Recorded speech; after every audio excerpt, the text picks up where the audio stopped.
Bonjour à tous et à toutes, nous commençons aujourd'hui une série de petits cours sur les halachot de Chol HaMoed.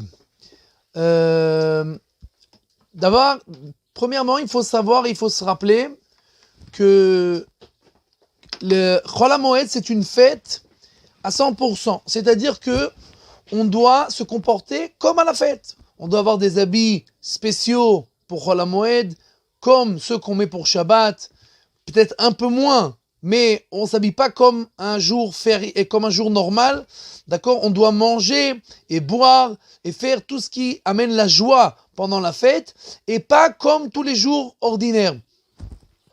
La Torah nous dit Vesamarta bechagecha, on doit être heureux pendant la fête, et la fête c'est toute la fête, compris Chol HaMoed, et chacun comment il a sa joie. Il y en a qui aiment manger, il y en a qui aiment boire, il y en a qui aiment faire des randonnées, des excursions, etc., etc. Chacun devra faire pour lui, sa femme et ses enfants les choses qui lui donnent de la joie.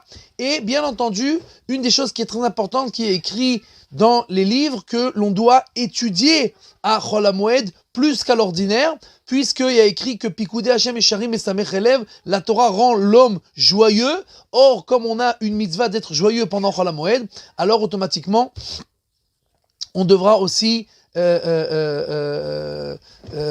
étudier plus qu'à l'ordinaire.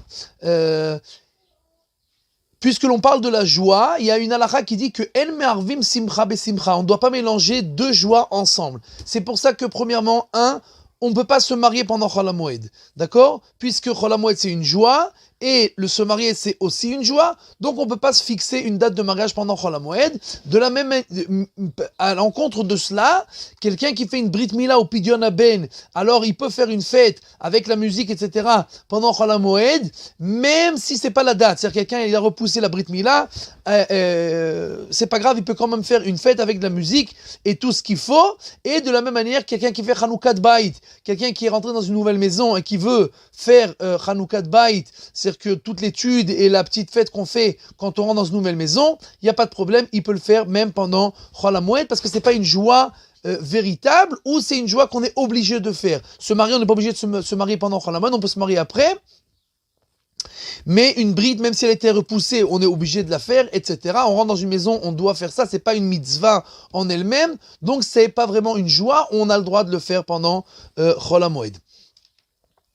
Ce qui a trait au fait de on doit se raser, se couper les cheveux avant Chol HaMoed, pour rentrer dans la fête quand on est respectable, on a l'air bien, d'accord ? Et donc ça, on doit le faire avant Chol HaMoed, et on n'a pas le droit de se couper les cheveux ni de se raser pendant Chol HaMoed du tout, d'accord ? Maintenant, une femme, elle a le droit de faire tout ce qui a trait à la beauté, se maquiller, etc., etc., sauf le fait de se couper les cheveux. Toute la suite, elle peut le faire comme d'habitude pour avoir la joie, bien entendu, à Chol HaMoed. Et par rapport au fait de se couper les ongles, le Shulchan Aruch dit qu'on peut pendant Chol HaMoed, le Réma, les Ashkenazim, ils disent qu'on ne peut pas pendant Chol HaMoed, sauf si une femme, elle doit aller au mikvé, alors elle pourra se couper les ongles, et comme ça, elle sera prête pour la mitzvah.